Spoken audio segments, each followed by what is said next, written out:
नमस्कार साथियों, स्वागत है आप सभी का आपके अपने YouTube channel all in one study point पे। और आज हमारा है प्रैक्टिस सेट नंबर 32। आइए शुरुआत करते हैं। और आज का हमारा पहला प्रश्न है, आरंभ शब्द में उपसर्ग है। आरंभ शब्द में उपसर्ग है। विकल्प है आपका आ, फिर है लघु आ, ए, ओ। तो उपसर्ग और प्रत्यय क्या होते हैं? उपसर्ग और प्रत्यय शब्दांश होते हैं। उपसर्ग और प्रत्यय क्या होते हैं? शब्दांश होते हैं।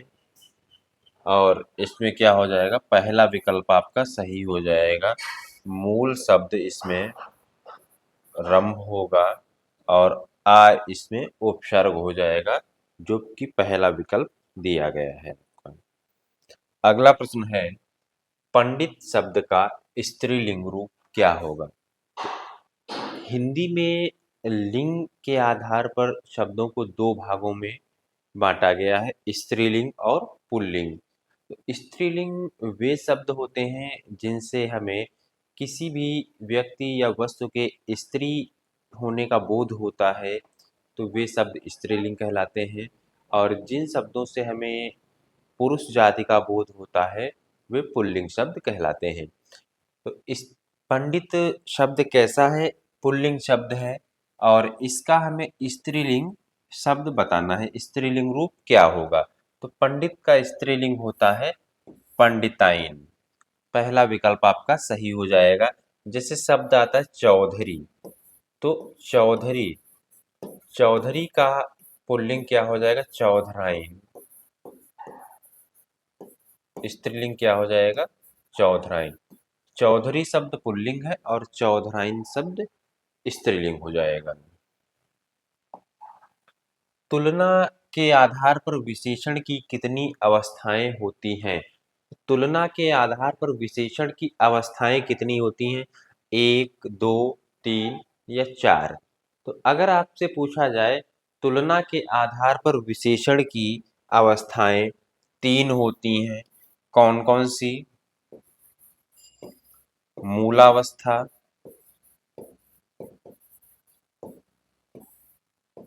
उत्तरावस्था,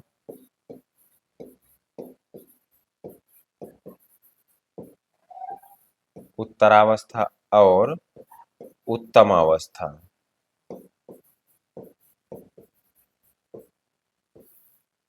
मूलावस्था, उत्तरावस्था और उत्तमावस्था, ये विशेषण की तीन अवस्थाएं होती हैं। और यदि आपसे विशेषण के भेद पूछे जाएं तो आपका जवाब चार होगा। विशेषण की अवस्थाएं तीन होती हैं और विशेषण के भेद चार होते हैं। प्रश्न नंबर 4, रवि दीवार रंगने लगा है, वाक्य में कौन सी क्रिया है? संयुक्त क्रिया है, नाम धातु क्रिया है, पूर्णकालिक क्रिया है? पूर्णकालिक नहीं, ये होता पूर्वकालिक क्रिया होती है। पूर्वकालिक। तो क्या हो जाएगा? रवि दीवार रंगने लगा है, तो यहाँ पर क्या हो जाएगा? संयुक्त क्रिया हो जाएगी। लगा है क्या है? संयुक्त क्रिया हो जाएगी। पूर्वकालिक क्रिया कब होती है? जब कर्ता एक कार्य करके किसी दूसरे कार्य में लग जाता है, तो वहां पर पूर्वकालिक क्रिया होती है। जैसे मोहन नहाकर खाना खाने लगा, तो पहले उसने जो क्रिया की, नहाने की क्रिया, यानी एक क्रिया नहाने की जो क्रिया थी वो संपन्न होकर के और दूसरी क्रिया में लग गया, नहाकर पढ़ने लगा, तो वहां पर क्या हो जाएगा? पूर्वकालिक क्रिया हो जाएगी। अगला प्रश्न है, वह पढ़ेगा तो सफल होगा, वाक्य में काल है, तो काल का अर्थ क्या होता है? काल का अर्थ होता है समय। काल का अर्थ होता है समय। और हिंदी व्याकरण में काल के अगर भेद आपसे पूछे जाएं तो तीन होते हैं। काल के भेद तीन होते हैं, भूतकाल, वर्तमान काल और भविष्य काल। भूतकाल के 6 भेद होते हैं, वर्तमान काल के 5 होते हैं और भविष्य काल के 3 भेद होते हैं। अब आपको बताना है वह पढ़ेगा तो सफल होगा। यहाँ पर इसमें कौन सा काल हो जाएगा? ये आपका इसमें जवाब होगा भविष्य काल। अगर इसमें विकल्प दिया होता हेतु हेतु मद भविष्य काल, तो यहाँ पर हेतु हेतु मद भविष्य काल होगा, जो भविष्य काल का ही एक भेद है। क्या हो जाएगा? हेतु हेतु मद भविष्य काल।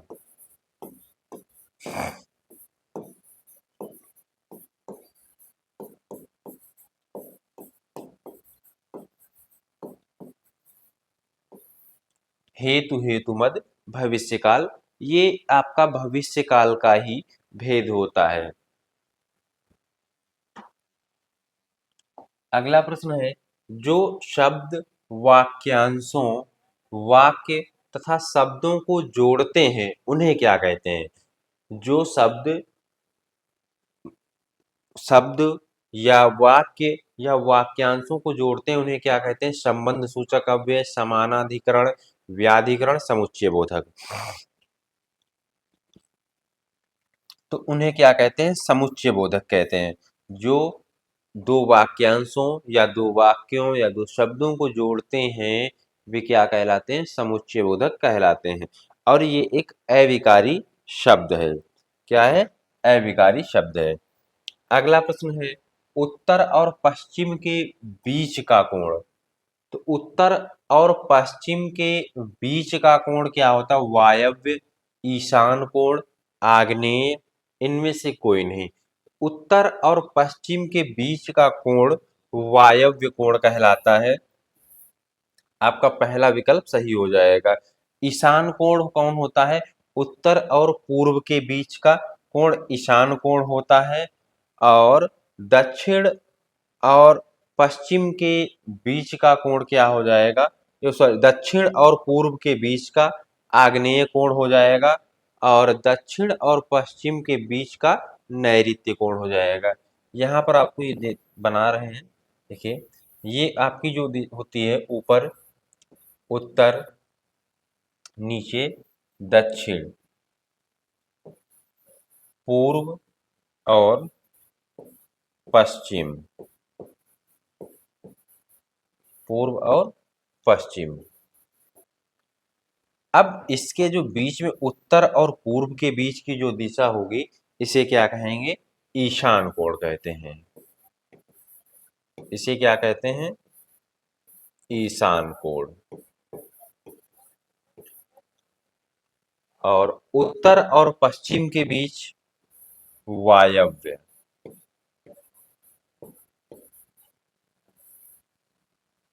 दक्षिण और पश्चिम के बीच नैऋत्य।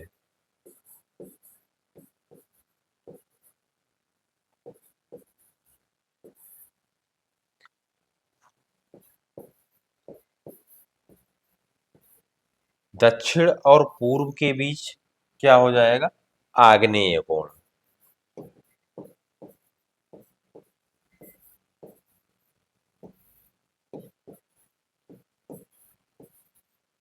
आग्नेय कोण। तो ये आपको ध्यान रखना है। उत्तर और पूर्व के बीच ईशान कोण, पूर्व और दक्षिण आग्नेय कोण, दक्षिण और पश्चिम के बीच में नैऋत्य कोण, पश्चिम और उत्तर के बीच में वायव्य कोण। चाहे उत्तर और पश्चिम कहा जाए या पश्चिम और उत्तर कहा जाए, तो आपका जवाब वायव्य कोण होगा। अगला प्रश्न है, सेना के ठहरने, सेवा नहीं सेना, सेना के ठहरने का स्थान वाक्यांश के लिए एक शब्द होगा। तो जहां पर सेना ठहरती है उस स्थान को क्या कहते हैं? सेना के ठहरने का स्थान क्या कहलाता है? छावनी, छापा खाना, छिछला, छापा मार। तो आपका जवाब हो जाएगा पहला विकल्प, छावनी। जहां पर सेना ठहरती है वहां पर क्या होता है? उसे छावनी कहते हैं उस स्थान को। छापा खाना में क्या होता है? मुद्रण, मुद्रणशाला या जहाँ पे छपाई होती है उसे छापा खाना कहते हैं। छिछला किसे कहते हैं? जहां पर कम गहरा होता है जिसकी गहराई कम होती है उसे छिछला कहते हैं। छापामार, छापामार क्या है, एक ये युद्ध नीति है और जिसमें एक छिप करके वार किया जाता है। जैसे जो हमारे जो शिवाजी ये छापामार युद्ध नीति अपनाते थे, तो छापामार में क्या होता है कि छिप करके युद्ध करना छापामार कहलाता है। छावनी सेना के ठहरने का स्थान, छापा खाना मुद्रणशाला या जहाँ पर छपाई होती है। छिछला जो गहरा ना हो या जिसकी गहराई कम हो। खेत रहना मुहावरे का अर्थ है शहीद हो जाना, खून का घूंट पीना, खून पसीना एक करना, कागजी घोड़े दौड़ाना। तो खेत रहना मुहावरे का अर्थ क्या होता है? शहीद हो जाना, शहीद हो जाना, शहीद हो जाना। मुहावरा एक वाक्यांश है। मुहावरा क्या है? एक वाक्यांश होता है और मुहावरा अरबी भाषा का शब्द है। मुहावरा किस भाषा का शब्द है? अरबी भाषा का शब्द है और एक वाक्यांश है। खून का घूंट पीना, ये भी एक मुहावरा होता है। खून का घूंट पीना मतलब क्रोध को पी जाना या गुस्से को दबाना। खून पसीना एक करना, बहुत मेहनत करना। कागजी घोड़े दौड़ाना, कागजी घोड़े दौड़ाना व्यर्थ की पढ़ाई लिखाई करना। कागजी घोड़े दौड़ाना क्या होता है? व्यर्थ की पढ़ाई लिखाई करना। यथोचित शब्द में कौन सा समास है? यथोचित, जैसा उचित हो वैसा। समास विग्रह क्या हो जाएगा? समास पहले तुम देख, समास शब्द का, समास का शाब्दिक अर्थ होता है संक्षेपीकरण। समास का शाब्दिक अर्थ होता है संक्षेपीकरण। संक्षेपीकरण।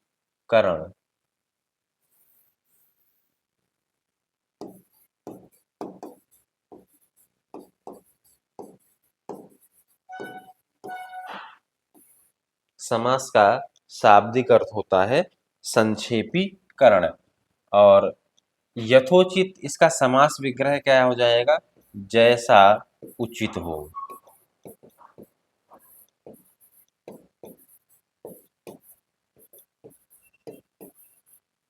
जैसा उचित हो वैसा।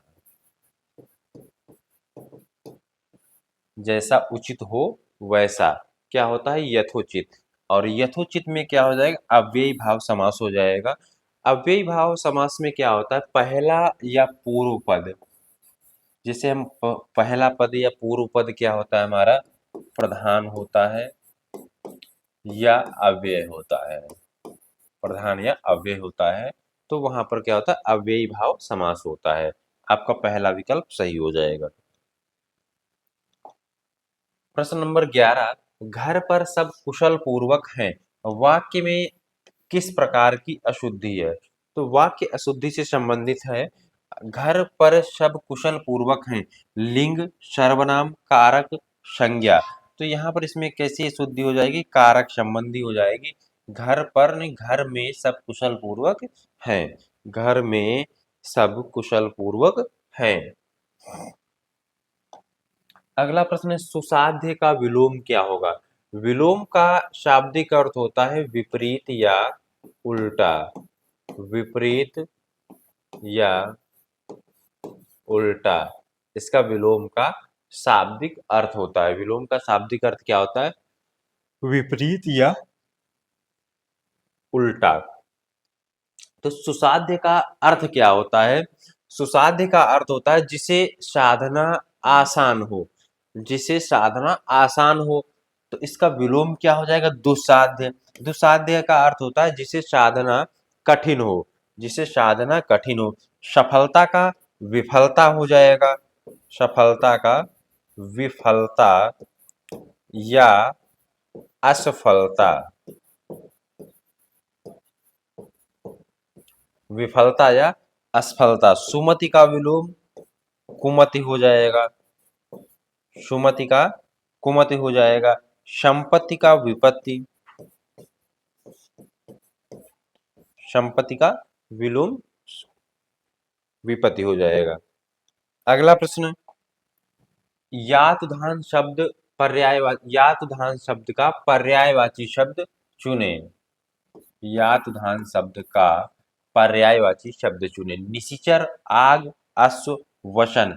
तो यातुधान शब्द का पर्यायवाची शब्द निशिचर होता है, पहला विकल्प सही हो जाएगा। आग,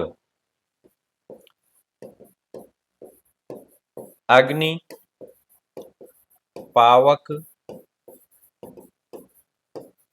अनल,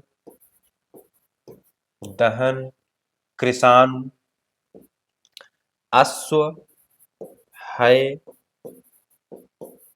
घोटक, घोड़ा, तुरंग, बाज, ये सभी अश्व के। वसन, कपड़ा, चीर, वस्त्र, ये सभी किसके वसन के पर्यायवाची शब्द हो जाएंगे। अगला प्रश्न है, उद्घाटन शब्द में कौन सी संधि है? संधि का शाब्दिक अर्थ होता है मेल। संधि का शाब्दिक अर्थ होता है मेल। तो जब दो निकटवर्ती वर्णों के मेल से जो विकार या परिवर्तन उत्पन्न होता है तो उसे क्या कहते हैं? संधि कहते हैं। उद्घाटन शब्द में कौन सी संधि है? स्वर, व्यंजन, विसर्ग। इसका पहले हम विच्छेद करेंगे। संधि विच्छेद क्या हो जाएगा? उत प्लस घाटन, उत प्लस घाटन। तो इसमें क्या हो जाएगा? व्यंजन संधि। व्यंजन संधि कब होती है? जब प्रथम शब्द का अंतिम वर्ण व्यंजन हो और द्वितीय शब्द का पहला वर्ण व्यंजन हो, अर्थात जब व्यंजन का योग व्यंजन से हो और या व्यंजन का योग स्वर से हो या स्वर का योग व्यंजन से हो। ये तीन स्थितियां होती हैं जब आपकी व्यंजन संधि हो सकती है। तो यहाँ पर क्या है कि उत प्लस घाटन, ये व्यंजन संधि हो जाएगा और ये इसका संधि विच्छेद हो जाएगा। अगला प्रश्न है, सैंधव शब्द का अर्थ नहीं है नमक, घोड़ा, समुद्र, मानस। तो सैंधव शब्द का अर्थ नमक भी होता है, घोड़ा और समुद्र, ये तीनों ही सैंधव। सैंधव क्या है? एक अनेकार्थी शब्द है। सैंधव एक अनेकार्थी शब्द है जिसका अर्थ होता है नमक, घोड़ा, समुद्र। मानस ये आपका सैंधव का सैंधव का अर्थ नहीं है। मानस का अर्थ होता है मनुष्य और मनसिज भी होता है। अगला प्रश्न है, जिसकी उपमा दी जाए उसे क्या कहते हैं? तो जिसकी उपमा दी जाए उसे उपमेय, अपमान, उपमान, वाचक। जिसकी उपमा दी जाए उसे उपमेय कहते हैं। आपका पहला विकल्प सही हो जाएगा। और जिससे की जाए, जिससे की जाए उसे उपमान कहते हैं। जिन वस्तुओं को देखकर स्थायी भाव उत्पन्न होने लगता है उसे कहते हैं उद्दीपन विभाव, अलंकार, संचारी भाव, रस। तो जिन वस्तुओं को देखकर स्थायी भाव उत्पन्न होते हैं उन्हें उद्दीपन विभाव कहते हैं। अलंकार का शाब्दिक अर्थ होता है आभूषण करना। काव्य की शोभा बढ़ाने वाले शब्द क्या कहलाते हैं? अलंकार कहलाते हैं। संचारी भावों की संख्या कितनी होती है? 33 होती है। रस किसे कहते हैं? काव्य को सुनने या काव्य को पढ़ने से जो हमें आनंद की अनुभूति होती है उसे काव्य कहते हैं।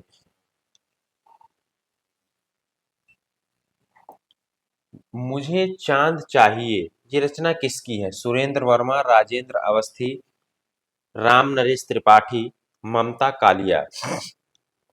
तो कौन सा विकल्प सही होगा? मुझे चांद चाहिए, ये रचना किसकी है? सुरेंद्र वर्मा, पहला विकल्प सही हो जाएगा। सुरेंद्र वर्मा की रचना मुझे चांद चाहिए। राजेंद्र अवस्थी, राजेंद्र अवस्थी का उपन्यास है सूरज की छांव। सूरज की छांव। और ये इनका पहला उपन्यास है। पहला उपन्यास है। राम नरेश त्रिपाठी फुर्सत के दिन, इनकी रचना है एक फुर्सत के दिन। फुर्सत के दिन किसकी? राम नरेश त्रिपाठी की। ममता कालिया का इनका बहुत ही प्रसिद्ध एक उपन्यास है दुखम सुखम।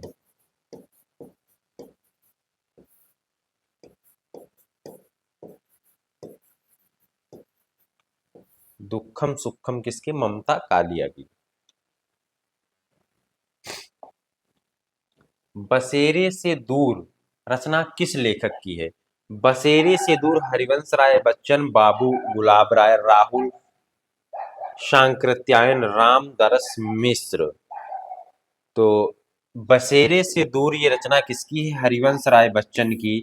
और हरिवंश राय बच्चन की रचनाएं हैं नीड़ का निर्माण फिर नीड़ का निर्माण फिर नेह का आह्वान फिर और मधुशाला, मधुबाला, मधुकलश, निशा निमंत्रण, ये सभी रचनाएं हरिवंश राय बच्चन की हैं। बाबू गुलाब राय, इनकी रचना है मेरी असफलताएं। मेरी असफलताएं। मेरी असफलताएं किसकी रचना है? बाबू गुलाब राय। राहुल सांकृत्यायन, मेरी जीवन यात्रा। मेरी जीवन यात्रा ये किसकी है? राहुल सांकृत्यायन जी की रचना है। और अगला प्रश्न है प्रश्न नंबर 20। वर्ष 1982 में इनमें से किसे ज्ञानपीठ पुरस्कार इनमें से किसे ज्ञानपीठ पुरस्कार मिला है? बंकिम चंद्र चटर्जी, महादेवी वर्मा, जयशंकर प्रसाद, इनमें से कोई नहीं। तो 1982 में ज्ञानपीठ पुरस्कार महादेवी वर्मा को मिला है और इनकी रचनाएं हैं निहार, रश्मि, नीरजा, ये इनकी रचनाएं हैं। और इन्हें आधुनिक युग की मीरा भी कहा जाता है। आधुनिक युग की मीरा। आधुनिक युग की मीरा किसे कहा जाता है? महादेवी वर्मा को। तो ये रहा हमारा आज का अंतिम प्रश्न। और जो भी साथी चैनल पर नए हों, जिन्होंने चैनल को सब्सक्राइब नहीं किया है, तो चैनल को सब्सक्राइब करें और वीडियो को लाइक और शेयर करें।